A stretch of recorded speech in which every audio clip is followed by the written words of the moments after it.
গীতাৰ অধ্যায় 18 শ্লোক নম্বৰ 62 ভগৱানে স্বয়ং কৈ আছে যে অৰ্জুন সেই পৰমেশ্বৰৰ শৰণলৈ যোৱা যাৰ কৃপাত পৰম শান্তি আৰু শাশ্বত স্থান অৰ্থাৎ সতলোক প্ৰাপ্ত হ'ব। সেই পৰমেশ্বৰ কোন হয়, ক'ত আছে, কেনেকুৱা জানিবৰ কাৰণে নিশ্চয় শুনক জগতগুৰু তত্ত্বদৰ্শী সন্ত ৰামপাল দেৱ মহাৰাজৰ অমৃত বচন। সৰ্বপবিত্ৰ ধৰ্ম পবিত্ৰ শাস্ত্ৰৰ আধাৰত ভক্তি কৰাৰ ইচ্ছা উৎপন্ন হয় আৰু আকৌ পৰমাত্মাৰ সৎ ভক্তিৰ এটা মন্ত্ৰ সৎনাম আপোনাক দিয়া হয়। এইদৰেই পৰমাত্মাৰ প্ৰাপ্তি হয়। এতিয়া কি কৈছে আদৰণীয় গৰিদাস চাহেবে যে তুমি যি সাধনা কৰি আছা সেয়া বিধিমতে কৰা নাই। সেই সাধনা আপুনি মই যেনেকৈ কওঁ তেনেকৈয়ে কৰক। মন মান সৰোবৰ নান ৰে, मन मान सरोवर नान रे, जल के जंतु रह जल माही, आठों भक्त विहान रे। এতিয়া ইমান ধুনীয়াকৈ ব্যাখ্যা কৰিছে যে তুমি তীৰ্থত পানীত স্নান কৰি নিজৰ মুক্তি বুলি ভাবিছা। এয়া তোমাৰ ভুল অজ্ঞানতা, তত্ত্বজ্ঞানহীনতা হয়। मन मान सरोवर नान रे, जल के जंतु रह जल माही, आठों भक्त बिहान रे।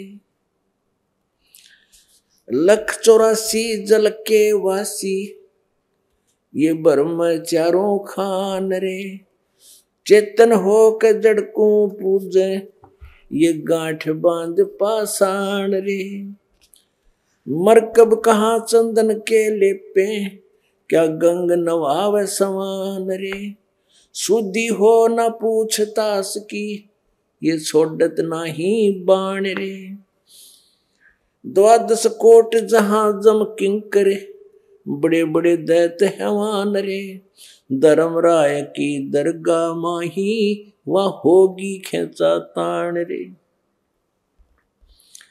184 कठिन 83, ये वचन हमारा मान रे। जैसे लोहो तार जंती में, ऐसे खींचे प्राण रे। जुन्नी संकट मेट देते हैं, तो शब्द हमारा मान रे। अर्दम जाप जपो हर हीरा, चलना आम दीवान रे। स्वर्ग रसातल लोक कुसातल, रचे जमी असमान रे। 14 तबक किए छन माही, ये सर्जे शशि अरुवान रे।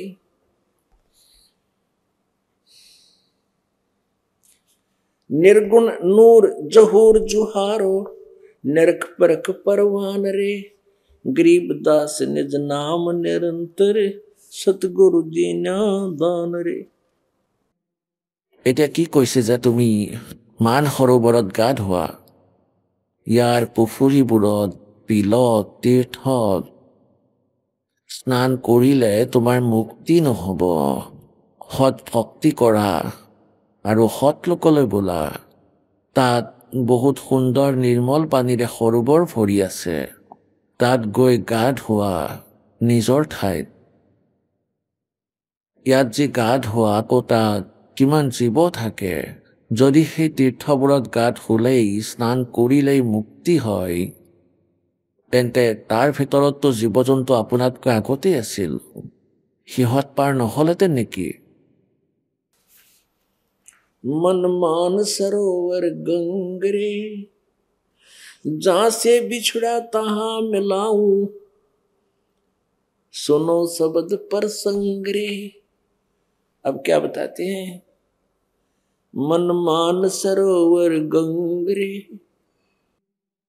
এই যে গংগাৰ পানী ইয়াত আহিছে, এয়া এটা আপোনালোকৰ বাবে চেম্পল হয়।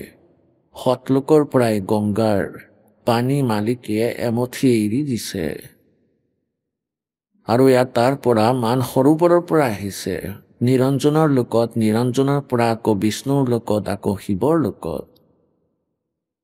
শিৱৰ লোকৰ পৰা আকৌ ইয়াত এই যাক গোমুখ বোলে তালৈ আহি সেই পৰমেশ্বৰৰ ইচ্ছাত এই গংগা তাৰ ওপৰৰ পৰা আহে গুপ্ত ৰূপত, যেনেকৈ বাষ্পৰ ৰূপত, সূক্ষ্ম ৰূপত, আৰু ইয়াত আহি আকৌ বৰফৰ ৰূপ লৈ আকৌ পানী হৈ বৈ যায়।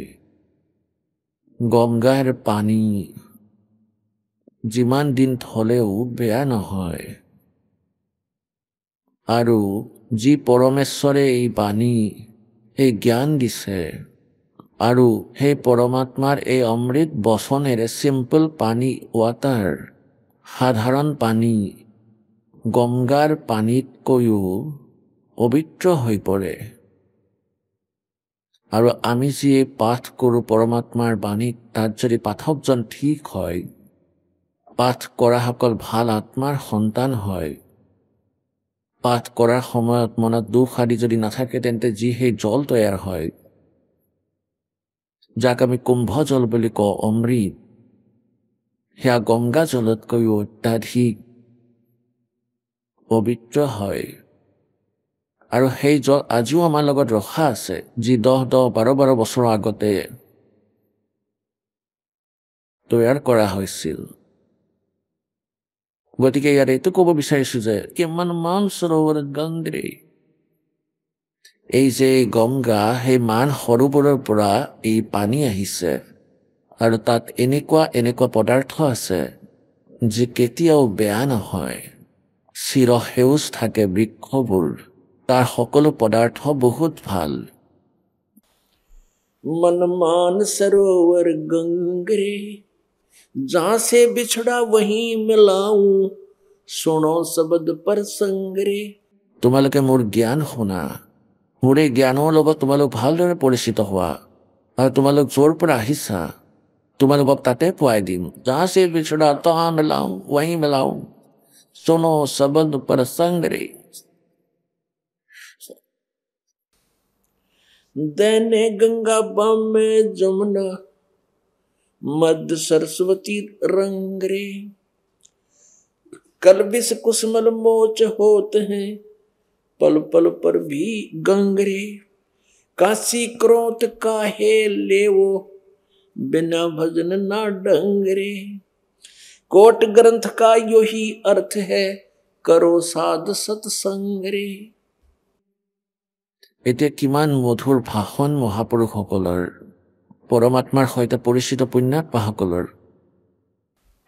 কাশী ক্ৰোধ কাহে লেত হো, আগতে কাশীত এটা কচাইখানা খুলি থৈছিল এওঁলোকে, নকলি গুৰুৱে, আৰু এইটো কৈ থৈছিল যে যি কাশী কৰতেৰে ডিঙি কটাই দিব, তেওঁ চিধা স্বৰ্গলৈ যাব। এতিয়া পৰমাত্মাই কৈছে যে এইবোৰ মনে সজা কথা। काशी क्रोध काहे लेवो, बिना भजन ना डंगरे। और कोट ग्रंथ का यही अर्थ है, तुम करो साध सत्संगरे। যে কৌটি কৌটি শাস্ত্ৰৰ এটাই কথা যে সন্তৰ সৎসংগ কৰা, তত্ত্বদৰ্শী সন্ত বিচাৰি তেওঁৰ জ্ঞান শুনা, তেওঁৰ পৰা জ্ঞান শুনা। सूक्ष्म रूप स्वरूप सुभानम, निश्चल अचल अभांगरे। आसन अस्तल सही तास के बिना, बाना वृद्ध बिनंगरे। बिन ही पंखों उड़े गगन को, चाल चाल बिहंगरे। दिव्य दृष्टि तो दर्श करते हैं, हरदम कला उमंगरे। परानंदनी पारख लीजे, मूल मंत्र ओम अंगरे। गायत्री गलतान ध्यान है, सोहम सुरत सुहंगरे। अजपा जाप जपो निस्वासर, जीत चलो जम जंगरे। गरीब दास दर्शन देवा के, देख भया मन दंगरे। এতিয়া ইয়াত স্পষ্ট কৰি দিছে যে এই মন্ত্ৰ জপ কৰক, এইটো অজপা জপ হয়, দুটা মন্ত্ৰ জপ ইয়াত। अजपा जाप जपो निस्वासर, जीत चलो जम जंगरे। गरीब दास दर्शन देवा के, দেখ ভয়া মন চতুভঙ্গরে যে হে পৰম পিতা পৰমাত্মাৰ দৰ্শন মই কৰিলো সেই দেৱ পৰমাত্মাৰ কৈছে যে দেখি মন চিত্ত ভংগ হৈ গল একেবাৰে আচৰিত দৃশ্য দেখিলো मन मान सरोवर मेल रे बहु सागर से पार उतारे यो अगम अगोचर खेल रे मन मान सरोवर मेल रे बहु सागर से पार उतारे अगम अगोचर खेल रे सरवण बिना शब्द एक सुनिए पर खोता ही बलेल रे गगन मंडल में ध्यान धरो वहां दीपक है बिन तेल रे चारों जुग में संत पुकारे कूक कहा हम हेल रे हीरे मोती माणिक बरसे ये जग चुगता ढेल रे 5-25 3 पर तकिया यो मन सुन सकेल रे बर्दबान ले बुद्धि का बांधो बहुजल नौका पेल रे या बारू कैसी गांठ बंधी है नर समझो मूड बलेल रे लखी करोड़ी बहे जगत में संग ना चाल्या देल रे एक पापी एक पुन्नी आया एक है सुमद लेल रे गरीब दास सतनाम भजन बिन सब ही काल की जेल रे अब क्या बताते हैं हे परमेश्वर दर्शन তুমি কৰিব লাগিব আৰু মান সৰোবৰত তেওঁক পোৱা যাব এই নকলি তীৰ্থবোৰতে বিলবোৰত পৰমাত্মাক পোৱা নাযায় मन मान सरोवर मेल रे और भवसागर से पार उतारा मारा अगम अगोचर खेल रे चारों युग में संत पुकारे कोक कहा हम हेल रे हीरे माणक मोती वर्षे ये जग चुगता ढेल रे एक पुन्नी एक पापी आया एक है सोम दलेल रे गरीब दास सतनाम भजन बिन जो 2 मंत्र का 2 अक्षर का नाम है उस नाम के बिना ये सब ही काल की जेल रे গতিকে পুণ্যাত্মাসকল আমি এয়া বিশ্বাস কৰিব লাগিব যে মহাপুৰুষসকলে যি যথাৰ্থ স্থানৰ জাননী আমাক দিছে আৰু তালৈ যোৱাৰ বিধিও কৈছে চকুৰে দেখিছে পৰমাত্মাক আৰু উভতি আহিছে এয়া দয়া কৰিছে আপোনালোকক আমাৰ সকলো প্ৰাণীৰ ওপৰতে কবিৰ ভগৱানে যাতে এই কালে হাৰাশাস্তি কৰা আত্মাবোৰৰ ৰুচি উৎপন্ন হয় আৰু ইহঁতে ভক্তি কৰে নিজকে ৰক্ষা কৰে আমাক সকলোকে কালে ইয়াত মূৰ্খ সজাই থৈছে একেবাৰে এই কেঁচা খেলনা দি আমাক ফুচলাই ৰাখিছে এই শৰীৰ তোমাৰ এই মায়া তোমাৰ এই ল'ৰা তোমাৰ এই ছোৱালী তোমাৰ এই গাড়ী তোমাৰ এই ঘৰো তোমাৰ আৰু 1 ছেকেণ্ডত শেষ কৰি দিয়ে পৰমাত্মাই কয় সকলোবোৰ কালৰ চালাকি এই কালৰ চালাকি আমি বুজি পাব লাগে ঠিক আছে যেতিয়ালৈকে আমাৰ সংস্কাৰ যিকোনো পৰিয়াল বা প্ৰাণীৰ লগত থাকে কোনো সমস্যা নাই ইয়াত না আমাৰ ইচ্ছাৰে সম্বন্ধ স্থাপন হৈছে না আমি ইচ্ছা কৰিলে সম্বন্ধ নষ্ট কৰিব পাৰোঁ আৰু ইয়াত আগতে আমি আমাৰ সংস্কাৰ অনুসৰিহে চলিবলৈ বাধ্য আছিলোঁ যেনেকুৱাই যাৰ সংযোগ আছে এতিয়া আমি সেইজন পৰমাত্মা পালোঁ যিজনে আমাৰ সংস্কাৰ সলনি কৰিব এতিয়া পুণ্যাত্মাসকল আমি বৰ বেছি দুখী কাৰণ সাংসাৰিকে আড়ম্বৰ ৰং চং সাংসাৰিক নিয়মসমূহ ইমান আমি মেলি ল'লোঁ এতিয়া এয়া সামৰাটো অসুবিধা হৈছে যেনেকৈ আটাইতকৈ ডাঙৰ আমাৰ বাবে এটা বহুত ডাঙৰ পাহাৰ হৈ পৰিছে বিবাহ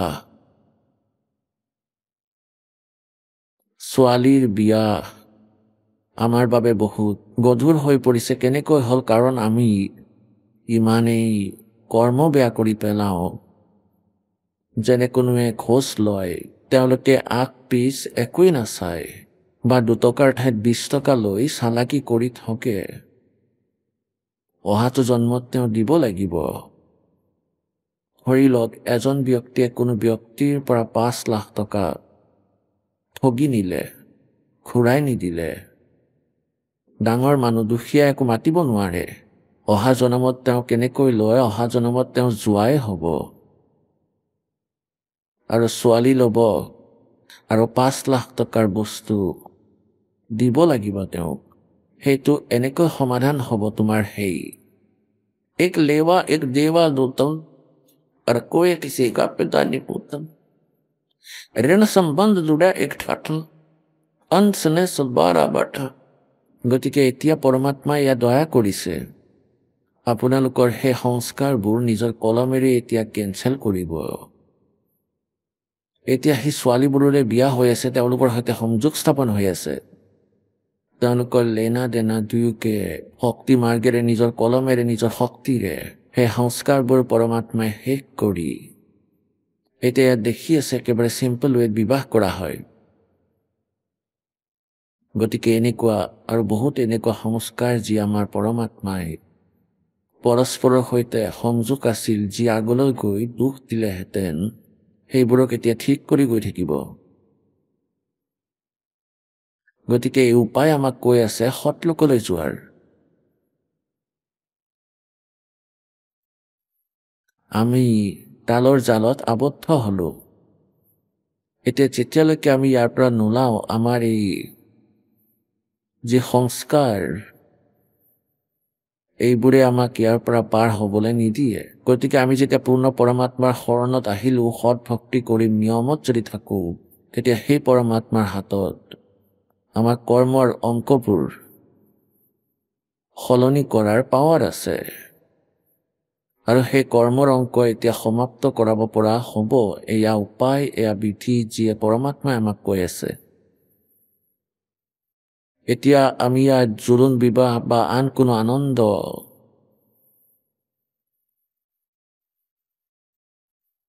বহুত বেছি কৰো, হিচাপে নাই কি কি প্ৰকাৰৰ সেই বাজনা বজাও, সাজ সজ্জা কৰো।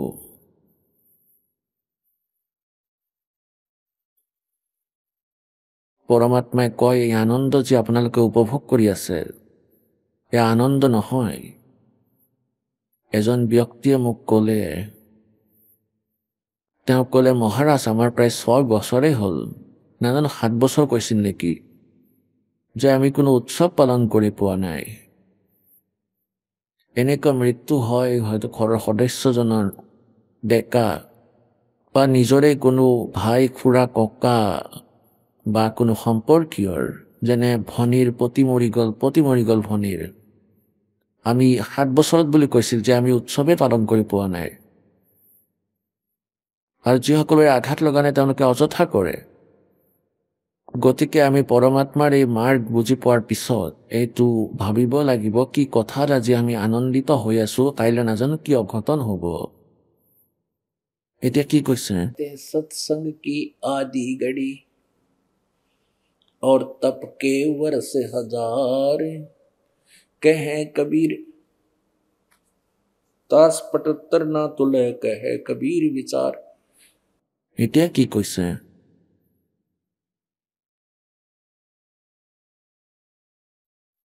आज हमारे रंग संत समागम है रे,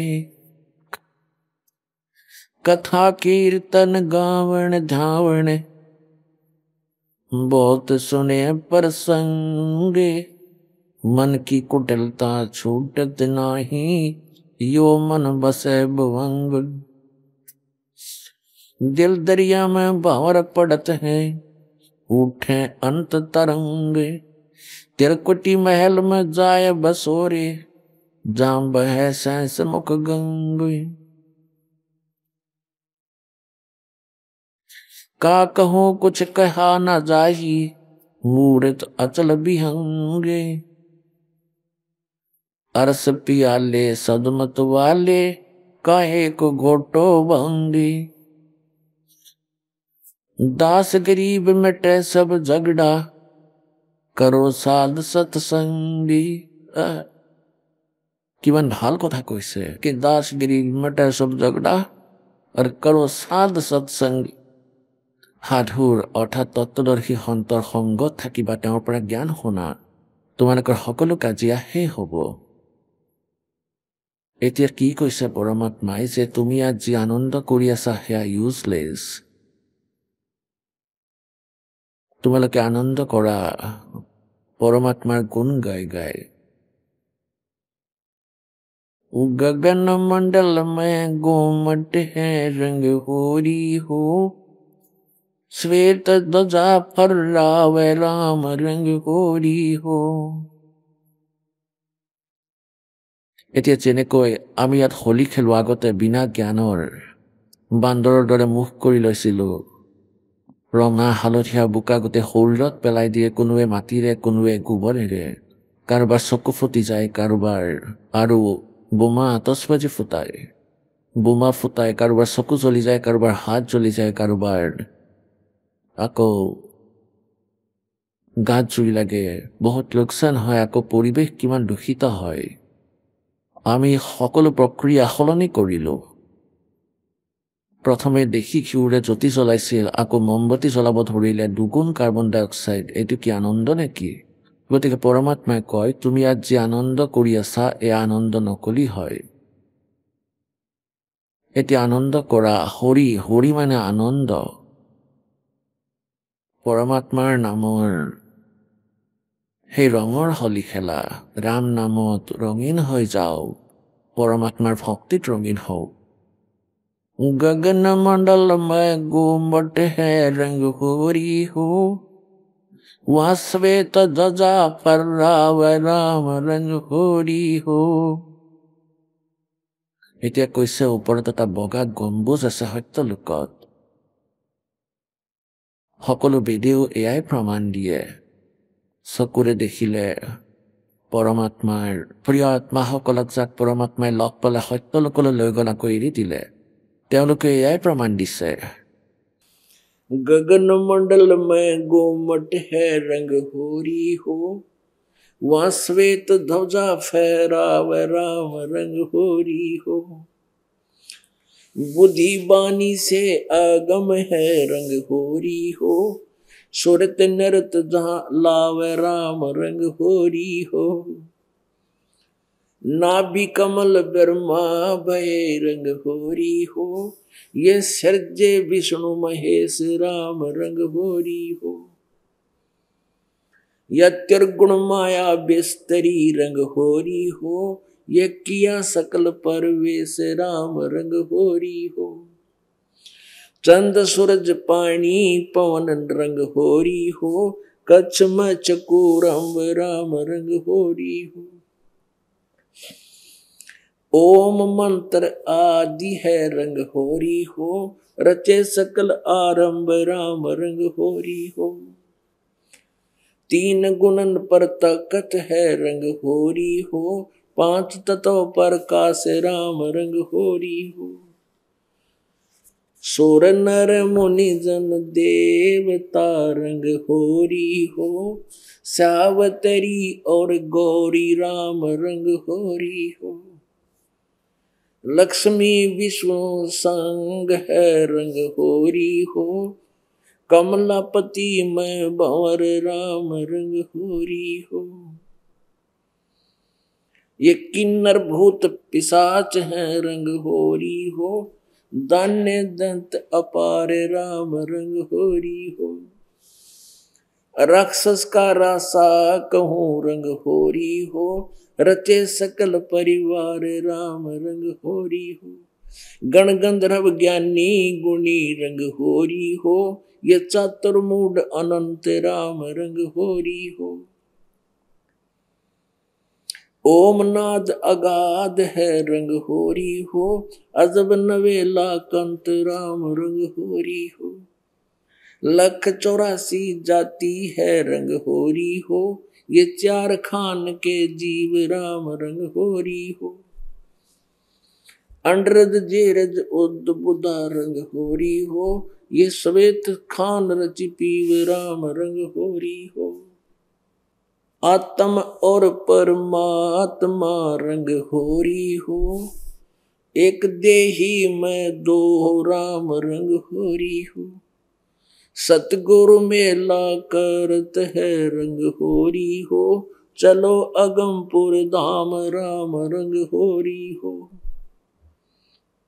मन मथुरा तन द्वार का रंग होरी हो। जहां बसे जगदीश राम रंग होरी हो। मल्ला गिर चंदन चरच रंग होरी हो। कस्तूरी निज गंध राम रंग होरी हो। अधर फुहारे छूटत है रंग होरी हो। यह बरसाना ब्रह्मरंद्र राम रंग होरी हो। ইয়াত বৰসানাৰ ভিতৰত মথুৰাৰ ওচৰত বৃন্দাবনৰ পৰা বৰসানা য'ত ৰাধা আছিল, এতিয়া কয় যে বৰসানাৰ হোলী বৰ বেছি সুপ্ৰসিদ্ধ আৰু তাত বৰসানাত মানুহবোৰে হোলী খেলিবলৈ যায়। পৰমাত্মাই কয় ব্ৰহ্মৰন্ধ্ৰ হৈছে আমাৰ বৰসানা ব্ৰহ্মৰন্ধ্ৰ, য'ৰ পৰা আমি আকৌ আগলৈ খোজ দিম। আমি তাত গৈ সেই মালিকৰ লগত নিজৰ ব্ৰহ্মৰন্ধ্ৰত গৈ তাত হোলী খেলো। सतगुरु मेला करत है रंग होरी हो। चलो अगमपुर धाम राम रंग होरी हो। दिल ही अंदर द्वीप है रंग होरी हो। अगम भूमि स्थान राम रंग होरी हो। मूल कमल को बांध ले रंग होरी हो। पान अपानम जीत राम रंग होरी हो। द्वादश ऊपर दर्श है रंग होरी हो। दरो जान की धूप राम रंग होरी हो। गुदा कमल में मदन है रंग होरी हो। उल्टी नाल अपूठ राम रंग होरी हो। बंक नाल अमृत झरे रंग होरी हो। अमृत रस को घोंट राम रंग होरी हो। त्रिवेणी पर ताल है रंग होरी हो। वहाँ फूले कमल अनंत राम रंग होरी हो। मधुकर भौरा गूंज ही रंग होरी हो। जावा फाग बसंत राम रंग होरी हो। मल्ला गिर चंदन चरत रंग होरी हो। कस्तूरी निज गंध राम रंग होरी हो। अदर फुहारे छूटत है रंग होरी हो। बरसाना ब्रह्मरंद्र नाम रंग होरी हो। मन मथुरा तन द्वार का रंग होरी हो। जहां बसे कबीर जगदीश राम रंग होरी हो। आत्म और परमात्मा रंग होरी हो। वहाँ खिल है विश्वे बीस राम रंग होरी हो। कहते हैं वहां सचखंड में जाके उस कबीर परमेश्वर के साथ आत्मा और परमात्मा कहते वहां होली खेलते हैं। आत्म और परमात्मा रंग होरी हो। वहां खेल है विश्वे बीस राम रंग होरी हो। नासा अगरी जगमग रंग होरी हो। अनजाया अनभूत राम रंग होरी हो। योजन चार अखंड धुन रंग होरी हो। लासुरत का सूत राम रंग होरी हो। ये पारख खान पिछान ले रंग होरी हो। चरण अरस और कुर्स राम रंग होरी हो। दो कमलों के मध्य है रंग होरी हो। चश्मों ऊपर दर्श राम रंग होरी हो। ये कमल सलोने साथ है रंग होरी हो। जामद पारस नाम राम रंग होरी हो। सहस कमल दल नूर के रंग होरी हो। कली कली दरभंग राम रंग होरी हो। 9 लख नाड़ी रास है रंग होरी हो। वहाँ डोरे सुहांगम चोर राम रंग होरी हो। शंख कमल दल जगमग रंग होरी हो। এতিয়া এই সকলো কমলৰ বিষয়ে জ্ঞান দি আছে। পৰমাত্মাৰ লগত পৰিচিত হোৱাৰ পিছত গৰীবদাস চাহেবে কি কৈ আছে? প্ৰথমে এই সকলো 7টা কমল কৈছে, স্বয়ংসৰাৰ কমল কৈ দিলে, য'ত কাল ভগৱান জ্যোতি নিৰঞ্জনৰ নিবাস আছে। এতিয়া আগলৈ কৈছে, শংখ কমল দল জগমগ ৰংগ হৰি হো, নীল পদম শংখ কমল দল। যেনেকৈ গণেশদেৱৰ সেই 4টা পাহিৰ দল আছে, 4টা পাহিৰে কমল দল আছে, আৰু ব্ৰহ্মাদেৱ আৰু সাবিত্ৰী সেইটো 6টা পাহিৰ, বিষ্ণু আৰু লক্ষীৰ সেইটো 8টা পাহিৰ, শিৱ পাৰ্বতীৰ 12টা পাহিৰ, দুৰ্গাৰ যি হয় সেইটো 16 পাহিৰ, আৰু ত্ৰিকোটিত 2টা পাহিৰ, আৰু 1000 পাহি থকা এইটো কাল ভগৱানৰ স্থান, ঠিকনা কমল শৰীৰত আছে। আৰু কেতে শংখ কমল দল নীল পদম শংখ, शंख कमल दल जगमग रंग होरी हो, वहां कली कली शशि भान राम रंग होरी हो, जहां बसे कबीरा आप राम रंग होरी हो, वो पूर्ण पुरुष अमान राम रंग होरी हो, कर्म भरम लागे नहीं रंग होरी हो, ये मंगल रूप सुभान राम रंग होरी हो, सुख सागर में खेलता रंग होरी हो, गरीब दास गलतान राम रंग होरी हो।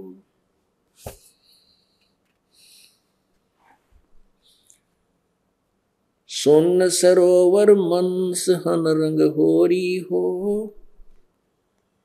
या खेल है फाग बसंत राम रंग होरी हो, विष्णु शंकर खेल ही रंग होरी हो, ये सुर नर मुनिजन संत राम रंग होरी हो, वो दुल्हा साहेब एक है रंग होरी हो, ये दुल्हन संग असंग राम रंग होरी हो, घाट बाट कुछ है नहीं रंग होरी हो, अवगत मार्ग बंक राम रंग होरी हो, श्वेत गुमट सिर से हेरा रंग होरी हो, जल का किरण अनंत राम रंग होरी हो, अब कौन युगत से पाई ये रंग होरी हो, सतगुरु कहे उपदेश राम रंग होरी हो। এতিয়া কি কৈছে कि दुल्हा साहेब एक है रंग होरी हो, वहाँ दुल्हन शंख असंख्य राम रंग होरी हो। যিসকল পুণ্যাত্মা পৰমাত্মাৰ লগত এক সম্বন্ধ স্থাপন কৰি সৎ ভক্তি কৰি সত্যলোকলৈ গ'ল, কৈছে যে সেই এজন পৰমাত্মা সকলোৰে লগত তাক আনন্দেৰে থাকে। এতিয়া কৈছে যে ওপৰত গম্বুজ আছে, এটা বগা গম্বুজ, মূৰত পাগুৰি, বগা গম্বুজ আছে, মূৰত মুকুট আছে পৰমাত্মাৰ। कहते हैं श्वेत गुमट सिर से हरा रंग होरी हो, और उसमें जल के किरण अनंत राम रंग होरी हो। এতিয়া কৈছে কি বিধিৰে তেওঁক পাব পাৰি। कौन युक्त से पाई ये रंग होरी हो, उत्तर दिसे सतगुरु कहे उपदेश राम रंग होरी हो, ऐसा अगम अगाध है रंग होरी हो, पार न पावे शेष राम रंग होरी हो। এতিয়া কি কৈছে? मन राजा खेलन चला रंग होरी हो, तिरवणी कतीर राम रंग होरी हो, मन राजा खेलन चला रंग होरी हो, पर पटन स्थान राम रंग होरी हो, चंद सूरज की गम नहीं रंग होरी हो, जान नहीं जमी असमान राम रंग होरी हो, बीड़ी घाटी साकड़ी रंग होरी हो, पावत नहीं जान राम रंग होरी हो, कालंदरी जमुना बह रंग होरी हो, मोहन कबीर भोपाल राम रंग होरी हो।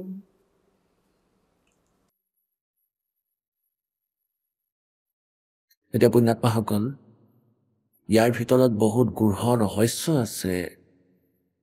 পৰমাত্মাৰ মহিমা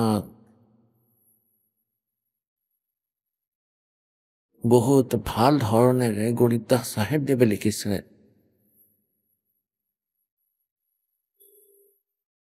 বেদক বুজি পোৱাটো বহুত সহজ, কিন্তু পৰমেশ্বৰৰ মহিমাৰ এই বাণীক বুজি পোৱাটো অত্যন্ত কঠিন।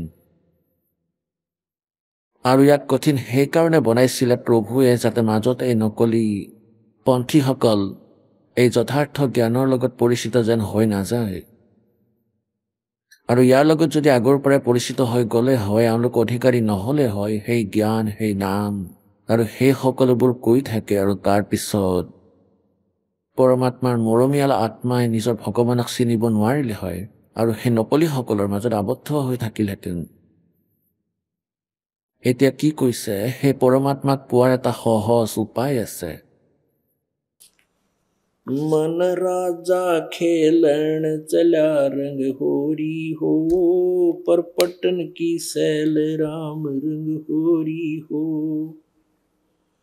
पावन टके पपील के रंग होरी हो, ये पंडित लादे बैल राम रंग होरी हो। এতিয়া পুণ্যাত্মাসকল এই জ্ঞানৰ আৰু এই বেদৰ প্ৰমাণৰ কিয় আৱশ্যকতা হৈছে? এই কাৰণে আৱশ্যকতা হৈছে যে আমি পৰমাত্মাক একেবাৰে পাহৰি পেলাইছোঁ। পৰমেশ্বৰৰ নাম ধাম সমাপ্ত কৰি দিলে কাল ভগৱানে। অন্যথা চাৰিটা সাধাৰণ কথা আছে। এই জ্ঞান হৈ যাওক যে মনুষ্য জীৱন কিয় পালে, এই বিশ্বাস হৈ যাওক আপোনালোকৰ যে মনুষ্য জীৱন কেৱল পৰমাত্মাক পোৱাৰ বাবে, আৰু ইয়াৰ আন কোনো ইউজ নাই। নহ'লে জীৱ জন্তু চৰাই চিৰিকটিৰ দৰে আমি কৰ্ম কৰিলোঁ হয়। দ্বিতীয়তে এইটো বিশ্বাস হৈ যাওক যে কোন হয় সেই পৰমাত্মা আৰু ক'ত থাকে। আৰু তৃতীয়টো এইটো যে তেওঁক পোৱা যায় কেনেকৈ, তেওঁৰ বিধি, ৱে অফ ৱৰ্শ্বিপ কোনটো হয়। আৰু চতুৰ্থতে এইটো যে আমি ইয়াত কিয় আবদ্ধ হৈ আছোঁ।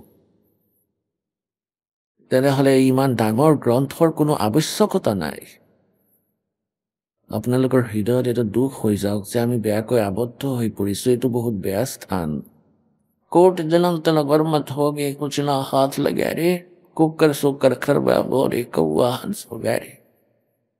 এটা পুণ্যাত্মাসকল কোৱাটো অত্যন্ত সহজ, কাৰণ আজি আমি মনুষ্য, সকলো সুবিধা আমাৰ উপলব্ধ।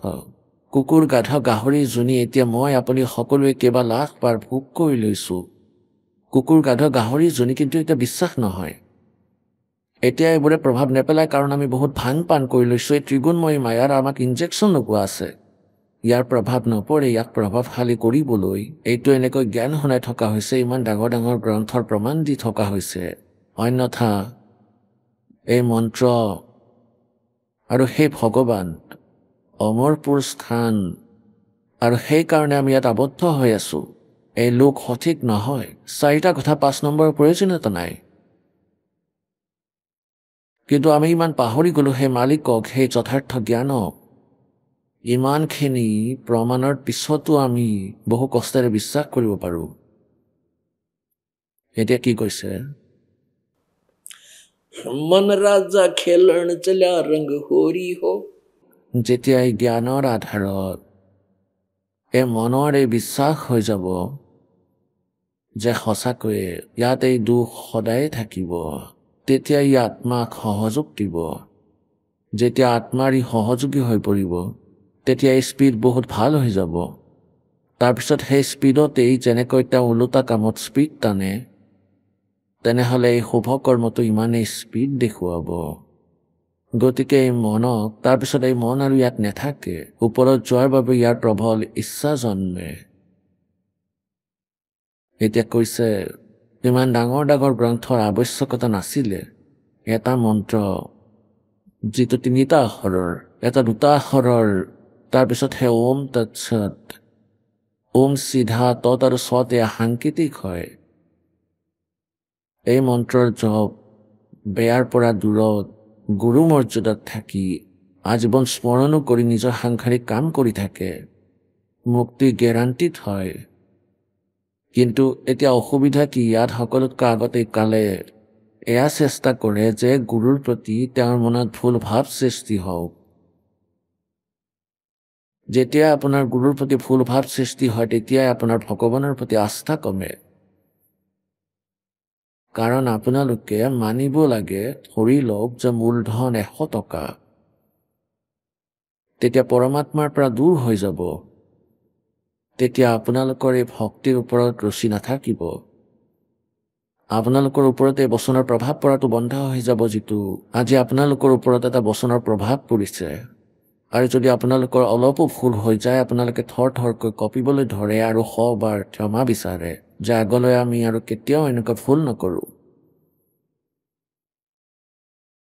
আৰু যদি পৰমাত্মাৰ লগত কানেকশ্যন কাটি যায়, তেনেহ'লে 100 বাৰ ক্ষমা বিচাৰিলেও আপোনালোকৰ ওপৰত প্ৰভাৱ নপৰে। গতিকে ইমান গ্ৰন্থৰ আমাৰ আৱশ্যকতা নাছিলে, কেৱল এটা মন্ত্ৰ আছিল। ইয়াৰ বিষয়ে কি কৈ আছে? मन राजा खेलन चला रंग होरी हो, अब वही मन था। যি এই আজে বাজে কথা কৈ আছিলে। এই ফাগুন আহি গৈছিল, গোটেই দিন পানী মাৰিলে, ক'ৰবাত মাটিৰে ক'ৰবাত ৰঙেৰে, এতিয়া সেই মন একেবাৰে সীমিত হ'ল।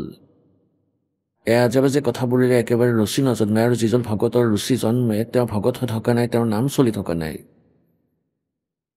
এটাটো এইটো হ'ল যে যি এতিয়া ভক্তি কৰা আৰম্ভ কৰিছে তেওঁৰ কথা বেলেগ, তেওঁ বালক হয়, তেওঁৰ ভুলো হ'ব পাৰে। কিন্তু যাৰ 2, 2, 3, 3, 4, 4, 5 বছৰ হৈ গ'ল আৰু তেওঁ তথাপিও এই কালৰ ড্ৰামেবাজিত সহযোগ দিয়ে, কোনোবাই খেল চাই, কোনোবাই ফিল্ম চাই অথবা গান বাজনাত ভাগ লয়, ডান্স কৰে, তেওঁলোকৰ ভক্তি ষ্টাৰ্ট হোৱা নাই। যেতিয়াই ভক্তিৰ ৰং বিয়পিব, তেতিয়া আপোনালোকৰ সকলো বেয়া লগা হ'ব।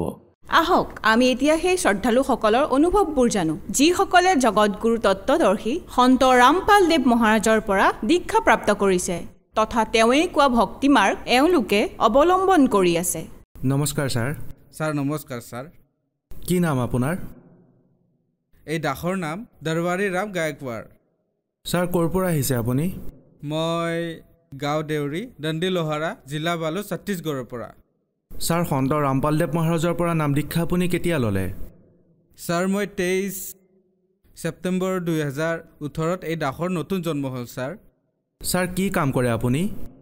ছাৰ মই কৃষি বিভাগত গ্ৰামীণ কৃষি বিস্তাৰ বিভাগৰ অধিকাৰীৰ পদত বৰ্তমান মই পদস্থ ছাৰ। সন্ত ৰামপালদেৱ মহাৰাজৰ পৰা নাম দীক্ষা লোৱাৰ আগতে আপুনি কিবা ভক্তি সাধনা কৰিছিলনে? ছাৰ এনেতো মই বিশেষ ভক্তি সাধনা কৰা নাছিলোঁ, কিন্তু এনে কেতিয়াবা পৰ্ব থাকিলে সেয়া মানিছিলোঁ। এনে বিশেষ কোনো মোৰ তেনেকুৱা আগ্ৰহ নাছিলে। তেন্তে আপুনি সন্ত ৰামপালদেৱ মহাৰাজৰ শৰণলৈ কিয় আহিলে? ছাৰ ইয়াৰ পিছত এটা বহুত ডাঙৰ ঘটনা হৈছিলে মোৰ লগত, যিটো মই বিস্তাৰিতভাৱে মই ক'ব বিচাৰিম। মই মোৰ ল'ৰাৰ স্কুললৈ গৈ আছিলোঁ বাইকেৰে। গৈ থাকোঁতে হাইৱেত এখন পিছফালৰ পৰা এখন 4 হুইলাৰে মোক পাছফালৰ পৰা মাৰি দিলে। মাৰাৰ পিছত মই অচেতন হৈ থাকিলোঁ। পিছত গম পালোঁ, যেতিয়া মোক হস্পিটেললৈ লৈ গৈছিল, তেতিয়া মোৰ পেলভিক বোন, যাৰ দ্বাৰা গোটেই শৰীৰৰ হাড় থিয় হৈ থাকে, কঁকালৰ যি যোৰাৰ হাড় থাকে, সেই যোৰা একেবাৰে খোল খাইছিলে। আৰু লগতে মোৰ কাষত যি কঁকালৰ যি হাড় আছে ছাৰ, এডালৰ মাজত এডাল সোমাই গৈছিল। আৰু ইয়াৰ বাহিৰে বহুত ঠাইত এনেকুৱা দুখ পাইছিলোঁ, যেনেদৰে আপুনি দেখা পাইছে মোৰ নাকটো ফটা, মই মূৰত দুখ পাইছিলোঁ, মই হাতত দুখ পাইছিলোঁ। এই ধৰণে মানে মই মৃত্যুৰ তুল্য স্থিতিত পৰি আছিলোঁ ছাৰ। তাৰপিছত মোক যেতিয়া জিলা হাস্পতাললৈ লৈ গ'ল, তেতিয়া তাত ডক্টৰে স্থিতি দেখি মানা কৰি দিলে যে আপোনাৰ ইয়াত চিকিৎসা নহয়, আপুনি ছেক্টৰ 9লৈ যাওক। গতিকে ছেক্টৰ 9লৈ যেতিয়া লৈ গ'ল, তেতিয়া ছেক্টৰ 9তো তেওঁলোকে মানা কৰিলে। স্পাৰ্ছ হস্পিটেললৈ মোক ৰেফাৰ কৰি দিয়া হ'ল, আৰু স্পাৰ্ছ হস্পিটেলৰ মানুহে মোক এডমিট কৰালে, 5 দিন ৰাখিলে। 5 দিন ৰখাৰ পিছত মোৰ কোনো ধৰণৰ একো চিকিৎসা কৰিব পৰা নাছিলে, যি ধৰণে হ'ব লাগে। যি কণ্ডিশ্যনত মই পৰি আছিলোঁ, সেই স্থিতিতে মোক তৎকাল অপাৰেশ্যনৰ প্ৰয়োজন আছিল। কিন্তু সেই হস্পিটালৰ মানুহে 5 দিন ৰখাৰ পিছতো তাৰ ডক্টৰে এয়া কৈ গুচি গ'ল যে মই আৰু 2 দিন আহিব নোৱাৰোঁ, মই পৰিয়ালৰ কামৰ বাবে বাহিৰলৈ যাম, অহাৰ পিছত চাই ল'ম কি হয়। সেইবাবে মোৰ তাত অপাৰেশ্যনো নহ'ল। শেষত 5 দিন ৰখাৰ পিছত মোক এনেকৈ ক'লে যে ইয়াত কি গোটেই ছত্তীশগড়তে এই ধৰণৰ এক্সিডেণ্টৰ চিকিৎসা কৰাটো সম্ভৱ নহয়। তাৰপিছত মোক নাগপুৰ চিমছত ৰেফাৰ কৰিলে। যেতিয়া মই নাগপুৰ চিমছ গ'লোঁ ছাৰ, তাত যোৱাৰ পিছত মোৰ এদিন পিছত অপাৰেশ্যন হ'ল। অপাৰেশ্যনৰ পিছত ডক্টৰ চাহেবে নিজেই ক'লে যে এই ধৰণৰ কেছত 10%হে চান্স থাকে মানুহ সুস্থ হোৱাৰ, অন্যথা গোটেই জীৱনটো বিচনাত অথবা হুইল চেয়াৰত পৰি থাকে।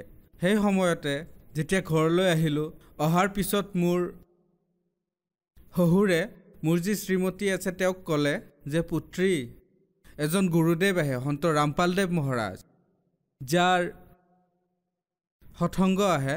সৎসংগৰ শেষত এনেকুৱা ধৰণৰ কিছুমান ভক্ত আহে যিসকলে কয় যে মোৰ এনেকুৱা বেমাৰ ভাল হ'ল, মোৰ এক্সিডেণ্টৰ আঘাত ভাল হ'ল, এনেকুৱা কথাবোৰ কয়। গতিকে তাত য'ত থাকা তাৰ পৰা কিছু দূৰত এখন চুৰেগাঁও নামৰ ঠাই আছে, তাত নাম দান দীক্ষা কেন্দ্ৰ আছে। তাত তুমি যোৱা আৰু গৈ নাম দীক্ষা লোৱা আৰু নাম দীক্ষা লৈ ভক্তি কৰা, একেবাৰে ঠিক হৈ যাবা, এনেকৈ ক'লে। য'ত নেকি মোৰ শহুৰ দেউতা ইতিমধ্যে 15 বছৰৰ পৰা ৰাধাস্বামী পন্থৰ সৈতে জড়িত। তেওঁ এই পন্থত নাছিলে, তথাপিও তেওঁৰ পৰমাত্মাৰ এনেকুৱা প্ৰেৰণা হ'ল, তেওঁক পঠিয়ালে। এই ধৰণে ছাৰ মোৰ শ্ৰীমতীয়ে নাম দীক্ষা চুৰেগাঁও কেন্দ্ৰলৈ যোৱাৰ পিছত তাৰে ভকতসকলে ক'লে যে এনেকুৱা কণ্ডিশ্যন, মই তেওঁৰ নামত নাম দীক্ষা লোৱাৰ বাবে আহিছোঁ। নাম দীক্ষা লৈ আহিল আৰু আহি যেতিয়া ঘৰত কোৱা অনুসাৰে ভক্তি মৰ্যাদাত থাকি আৰম্ভ কৰিলে, গতিকে লাহে লাহে মোৰ পত্নীয়ে লাহে লাহে নাম জপ কৰিবলৈ আৰম্ভ কৰিলে মৰ্যাদাত থাকি। তাৰ আগলৈকেতো ভগতদেৱ মই বিচনাতে আছিলোঁ, না এফালে বাগৰিব পাৰিছিলোঁ না আনফালে, না মই বহিব পাৰিছিলোঁ না উঠিব পাৰিছিলোঁ। গোটেই যিবোৰ ক্ৰিয়াকলাপ আছিল, শৌচ কৰা, পেচাব কৰা, সকলো মই বিচনাতে কৰিব লাগিছিল। কাৰণ মোৰ ইয়াৰ পৰা ইয়ালৈকে কটাই আছিলে, ইয়াৰ পৰা ইয়ালৈকে অপাৰেশ্যন হৈছিলে, এয়া চাব পাৰে। গতিকে এনেকুৱা স্থিতি আছিল। এই স্থিতিতেই মোৰ পত্নীয়ে তাৰ পৰা কিতাপ আনিছিলে, জীৱনৰ সুগম পথ আৰু জ্ঞান গংগা। ডক্টৰে আপোনাক কি কৈছিলে? ডক্টৰসকলে এয়া ক'লে যে তুমি এয়া ক'লে যে 90% বুলি ক'ব নোৱাৰি এতিয়া, যে আপুনি আগতে যি স্থিতিত আছিলে সেই স্থিতিতে থাকিব, কিন্তু 10% ওপৰজনৰ ওপৰত বিশ্বাস আছে যে আপুনি সুস্থ হ'ব পাৰে। আৰু তেনেকুৱা স্থিতিত যেতিয়া মই নাম জপ কৰিলোঁ, গতিকে ছাৰ মই যেতিয়া কিতাপ পঢ়িবলৈ আৰম্ভ কৰিলোঁ, গুৰুদেৱ সন্ত ৰামপালদেৱ মহাৰাজৰ সৎসংগ চাইছিলোঁ, মোবাইলত তেওঁৰ ভিডিঅ' ক্লিপ চাইছিলোঁ সৎসংগৰ। গতিকে এইবোৰ কৰোঁতে এনেকুৱা স্থিতি আহিল ছাৰ যে অট'মেটিক মোৰ শৰীৰে লৰচৰ কৰিব আৰম্ভ কৰিলে। কাৰণ এটা সময় এনেকুৱা আছিল যে কঁকালে একো কাম কৰা নাছিলে, এই ভৰি মোৰ সঠিকভাৱে লৰা নাছিলে, কেৱল আঙুলিহে লৰিছিলে। গতিকে ডক্টৰেও কৈছিলে যে তুমি এইটো লৰোৱা বন্ধ নকৰিবা। গতিকে লাহে লাহে যেতিয়া মই নাম গুৰুদেৱৰ সৎসংগ চালোঁ, কিতাপ পঢ়িলোঁ, তেতিয়া মোৰ শৰীৰ ইম্প্ৰুভ হোৱা আৰম্ভ কৰিলে। ইয়াৰে মাজত কি হ'ল যে ডক্টৰে মোক প্ৰত্যেক 1.5 মাহ 2 মাহৰ মূৰে মূৰে নাগপুৰলৈ মাতিছিলে চেকআপৰ বাবে। 4-6 মাহ পিছত যেতিয়া গ'লোঁ, ডক্টৰে ক'লে এতিয়া এওঁক বহুৱাবলৈ আৰম্ভ কৰি দিয়া বালিচ লগাই। গতিকে তাৰে আগত মই নিজে বহিবলৈ আৰম্ভ কৰি দিছিলোঁ। তাৰপিছত যেতিয়া 3 মাহৰ পিছত যাওঁ, ডক্টৰে ক'লে যে এওঁক থিয় কৰাই খোজ কঢ়াবলৈ আৰম্ভ কৰা, কিন্তু তাৰে আগতেই মই খোজ কঢ়া আৰম্ভ কৰি দিছিলোঁ। এয়া কেৱল সন্ত ৰামপালদেৱ মহাৰাজৰ কৃপাত লাহে লাহে আগলৈ ইম্প্ৰুভমেণ্ট হ'বলৈ ধৰিলে। তাৰপিছত ছাৰ মই যেতিয়া ষ্টিক লৈ খোজ কঢ়া আৰম্ভ কৰিলোঁ, মই মনতেই নিজক ক'লোঁ যে এতিয়া মই গুৰু সন্ত ৰামপালদেৱ মহাৰাজৰ আশ্ৰমলৈ যাম আৰু মই নিজে নাম দীক্ষাও ল'ম। সুৰেগাঁও আশ্ৰমলৈ গ'লোঁ ছাৰ। যোৱাৰ পিছত তাতে ভকতসকলে চকীত বহুৱালে, কাৰণ সেই সময়ত মই তলত মাটিত বহিব পৰা নাছিলোঁ। মোৰ পৰিয়ালৰ মানুহে, মোৰ বন্ধু বান্ধৱে, ষ্টাফৰ মানুহে এয়া কৈছিলে যে এই মানুহজন কেতিয়াও থিয় হ'ব নোৱাৰিব, খোজকাঢ়িব নোৱাৰিব। ইমানখিনিলৈ কৈ দিছিলে যে ই এতিয়া গোটেই জীৱনটো চুঁচৰি ফুৰিব। মোৰ অধিকাৰীয়ে ভিআৰখন প্ৰস্তুত কৰি দিছিলে যে এওঁৰ কম্পালচৰি ৰিটায়াৰমেণ্টৰ সেয়া কৰা এওঁৰ 20 বছৰ হ'বলৈ কিমান মাহ বাকী আছে ছাৰ্ভিচৰ। কিন্তু পৰমাত্মাৰ এনেকুৱা দয়া হ'ল ছাৰ যে যেতিয়াই মই নাম দীক্ষা লৈ আহিলোঁ, আনকি সন্ত ৰামপালদেৱ মহাৰাজক মই দণ্ডৱতো কৰিব পৰা নাছিলোঁ। চকীত বহুৱাই মোক নাম দীক্ষা দিছিলে পৰমাত্মাৰ। তাৰপিছত যেতিয়াই নাম দীক্ষা লৈ আহিলোঁ, মৰ্যাদাত থাকি মই যেতিয়াই ভক্তি কৰিবলৈ আৰম্ভ কৰিলোঁ, তেতিয়াই মোৰ শৰীৰত শক্তি আহিব ধৰিলে। আৰু সেই শক্তিৰ বাবে আজি মই আপোনালোকৰ সন্মুখত আছোঁ। মই খোজকাঢ়িব পাৰোঁ, মই দৌৰিব পাৰোঁ, মই বাইক চলাই আছোঁ ছাৰ, মই গাড়ী চলাই আছোঁ। আজি সকলো কাম কৰিব পাৰিছোঁ মই। এয়া কেৱল পৰমেশ্বৰ কবিৰ পৰমাত্মাৰে দয়া। এই পৰমাত্মাই সন্ত ৰামপালদেৱ মহাৰাজৰ ৰূপত আহিছে। তেওঁৰে দয়া, চমৎকাৰ যে আপোনালোকৰ আগত মই সামান্য মানুহৰ দৰে থিয় হৈ আছোঁ, য'ত নেকি মানুহে মোক কৈছিলে ই হুইল চেয়াৰতেই থাকিব, খোজকাঢ়িব নোৱাৰিব, এই ধৰণে কৈছিলে ছাৰ। এয়া বহুত ডাঙৰ চমৎকাৰ হ'ল মোৰ লগত পৰমাত্মাৰ। বিচাৰিলে আপুনি এই ৰিপৰ্টখন চাই বুজিব পাৰে যে মোৰ শৰীৰৰ কোনটো অংশৰ হাড় ভঙা আছিলে। আপোনালোকে চাব পাৰে। এয়া মোৰ শৰীৰৰ কঁকালৰ এক্সৰে, আপোনালোকে চাব পাৰে। ইয়াৰ যে মাজত গেপ আছে, এয়া একেলগেহে থাকে, যিটো এক্সিডেণ্টৰ বাবে ভাঙি বেলেগ হৈ গৈছিলে, ভাঙি গৈছিলে জইণ্ট। আৰু ইয়াৰ বাবেই মানুহ, কাৰণ এইটোৱে এটা অংগ যাৰ বাবে মানুহ থিয় হৈ থাকিব পাৰে। তাৰ পাছত অপাৰেশ্যনৰ পাছত ডক্টৰসকলে ইয়াত প্লেট লগাই জইণ্ট লগাই দিছে। লগতে এয়া কঁকালৰ হাড় যিডাল ভাঙি এটাই আনটোৰ ফালে সোমাই গৈছে, যিটো স্ক্ৰুৰে টাইট কৰি বেলেগ বেলেগকৈ ছেট কৰিছে। এই স্থিতিৰ বাবে ডক্টৰে কৈছিলে, কাৰণ এয়া ওলট পালট হৈছে, গতিকে এনেকুৱা স্থিতিৰ বাবে ডক্টৰে কৈছিলে যে এনেকুৱা স্থিতি যাৰ হয় সেইবোৰ বহুত ৰেয়াৰ কেছ হয়। আৰু যদি হয়ো মাত্ৰ 10% চান্স থাকে যে মানুহজনে ভাল স্থিতিলৈ অহাৰ, অন্যথা 90%টো সম্পূৰ্ণ হুইল চেয়াৰ অথবা বিচনাতেই পৰি থাকে। এয়া আপোনালোকে চাব পাৰে। ইয়াত আপোনালোকে চাব পাৰে ৰাজনন্দগাঁও ENT হস্পিটেলৰ ৰিপৰ্ট হয়, যেতিয়া মই তাৰিখ 24/3/2019 ডক্টৰৰ ওচৰলৈ গৈছিলোঁ, নাক কাণ গল বিশেষজ্ঞৰ ওচৰলৈ। আৰু তেওঁক ক'লোঁ যে ডক্টৰ চাহাব, মোৰ দুয়োখন কাণতে বহুত বিষ আছে আৰু ইয়াৰ পৰা পুজ ওলাই আছে, আৰু মই শুনাত দিগদাৰ পাই আছোঁ কাৰণ মই ডাবুল শুনি আছোঁ। তেতিয়া তেওঁ চেক কৰিলে। চেক কৰাৰ পিছত ডক্টৰে এয়া ক'লে যে আপোনাৰ দুয়োখন কাণৰ পৰ্দা ফাটি গৈছে, ফুটা হৈছে, এনেকৈ ক'লে। তেতিয়া মই সুধিলোঁ যে ডক্টৰ ইয়াৰ কি চিকিৎসা আছে? তেতিয়া তেওঁ এটা শব্দত এইটোৱে ক'লে যে এইটোৰ চিকিৎসা কেৱল অপাৰেশ্যন, বিনা অপাৰেশ্যনেৰে এয়া ঠিক হ'ব নোৱাৰে। তেতিয়া মই সুধিলোঁ যে ডক্টৰ কেতিয়া কৰাব লাগিব? তেওঁ এইটো ক'লে যে এতিয়াতো আপোনাৰ কাণ পকি আছে, পুজ ওলাই আছে, যেতিয়ালৈকে ইনফেকশ্যন ঠিক নহয় তেতিয়ালৈকে অপাৰেশ্যন নকৰাও, প্ৰথমতে এয়া ঠিক হ'বলৈ দিয়া, তাৰপিছতহে অপাৰেশ্যনত আহিবা। পিছত আপোনালোকে দেখা পাইছে যে এইখনৰ পিছত আৰু এখন ৰিপৰ্ট আছে। এয়া ইয়াৰ পিছত 8/11/2019, মানে 8 মাহৰ পিছত। যেতিয়া 8 মাহৰ পিছত আকৌ গ'লোঁ, তেতিয়া সেই ডক্টৰ সেই হস্পিটেলতেই ক'লে যে তোমাক আগতেই কৈছিলোঁ যে তোমাৰ কাণত ফুটা হৈ গৈছে আৰু এয়া বিনা অপাৰেশ্যনৰে নহ'ব, তেন্তে আপুনি কিয় বাৰ বাৰ আহি আছে? যেতিয়াই অপাৰেশ্যন কৰাব লাগে তেতিয়াহে আপুনি আহিব, অন্যথা নাহিব। মই ক'লোঁ ঠিক আছে ডক্টৰ চাহেব। তাৰপিছত মই ক'লোঁ যে এইটো কণ্ডিশ্যন কেতিয়া হয়? তেতিয়া তেওঁ ক'লে যে ইয়াত 3টা কাৰণ থাকে।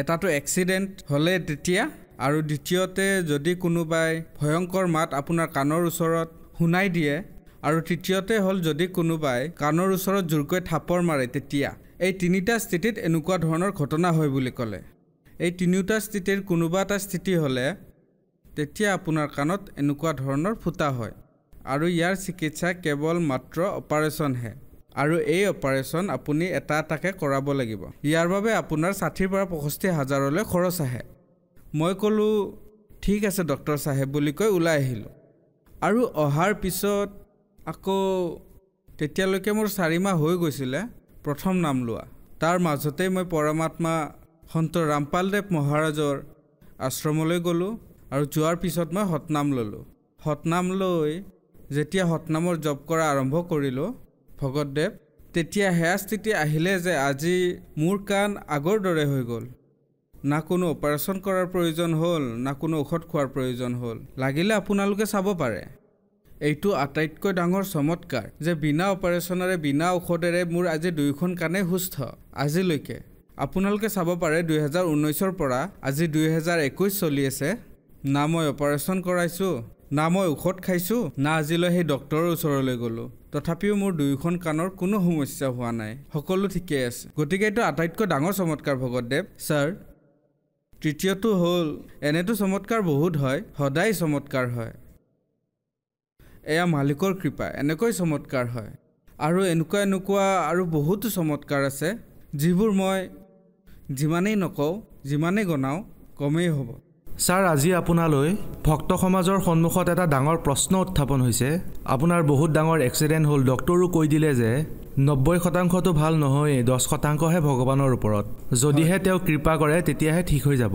তাৰপিছত সন্ত ৰামপালদেৱ মহাৰাজৰ পৰা নাম দীক্ষা ল'লে আৰু ঠিক হৈ গ'ল ছাৰ এনেকুৱা কিয় হয় যে মানুহ তীৰ্থস্থানলৈ যায় আৰু দেৱী দেৱতাৰ ওচৰলৈ যায় তথাপিও সুস্থ নহয় কিন্তু সন্ত ৰামপালদেৱ মহাৰাজে ডাঙৰ ডাঙৰ বেমাৰ ঠিক কৰি আছে গতিকে ইয়াৰ পিছত কি লজিক আছে তেখেতে কেনেকৈ কৰি আছে এয়া সন্ত ৰামপালদেৱ মহাৰাজ যি আছে কবিৰ পৰমেশ্বৰৰ অৱতাৰ লৈ আহিছে আৰু এওঁ তত্ত্বদৰ্শী সন্ত হয় ছাৰ কিয়নো সন্ত ৰামপালদেৱ মহাৰাজ শাস্ত্ৰ অনুকূল যি জ্ঞান দি আছে তেওঁ কিতাপবোৰ খুলি খুলি যি জ্ঞান দি আছে যিবোৰ প্ৰমাণিত জ্ঞান আজি যদি আপোনালোকে বেদত চাই বেদত স্পষ্টকৈ লিখা আছে যে যদি কোনোবাই ডাঙৰতকৈ ডাঙৰ বেমাৰতো যদি থাকে প্ৰায় মৃত অৱস্থাতো যদি থাকে তথাপিও মই তেওঁক সুস্থ কৰাই 100 বছৰৰ আয়ুস দিব পাৰোঁ এয়া অলৰেডি গীতাত বেদত প্ৰমাণিত আছে আৰু এই প্ৰমাণিত জ্ঞানকে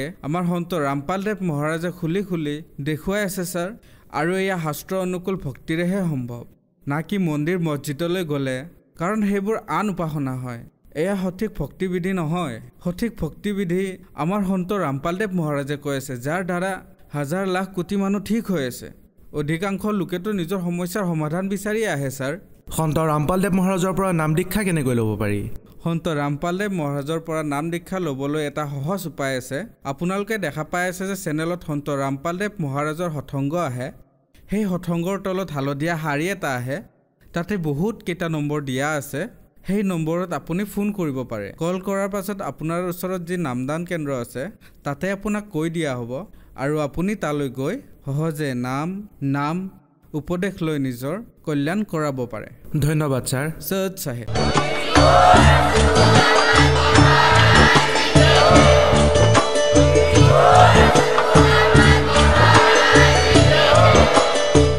আপুনি শুনি আছিলে জগতগুৰু তত্ত্বদৰ্শী সন্ত ৰামপালদেৱ মহাৰাজৰ মংগল প্ৰবচন অধিক জানিবৰ বাবে ভিজিট কৰক আমাৰ ৱেবছাইট www.jagatgururampalji.org সন্ত ৰামপালদেৱ মহাৰাজৰ শুভ আশীৰ্বাদত সমগ্ৰ বিশ্বতে 500তকৈও অধিক নাম দীক্ষা কেন্দ্ৰ আছে য'ত সন্ত ৰামপালদেৱ মহাৰাজৰ দ্বাৰা বিনামূলীয়া নাম দীক্ষা দি থকা হৈছে আপোনাৰ নিকটৱৰ্তী নাম দীক্ষা কেন্দ্ৰৰ ঠিকনা জানিবলৈ সম্পৰ্ক কৰক 8222880541